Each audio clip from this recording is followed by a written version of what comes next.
that will have to experience racism? Well, that's a tough question for me, and I'm going to tell you why. It's going to be hard for me to answer it without being biased because I never went to a HBCU, and I regret it. I wanted to go to Howard in D.C. for my doctorate in psychology, but they took so long to send me the damn application that I ended up getting accepted by the white college first. So I regret having never had that HBCU experience, and I want you to have it, but at the same time, you got to follow the money. And if you're telling me you're going to owe less loans going to the PWI, then it's hard to say no to that. And if they give you a scholarship, you definitely can't say no to that.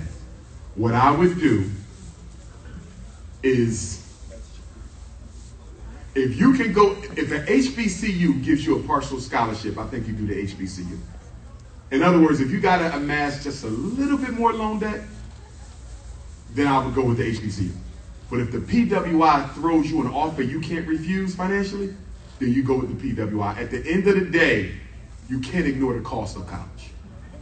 But I'm hoping that you find a PWI that'll give you that scholarship. It's a tough decision. It's a tough decision.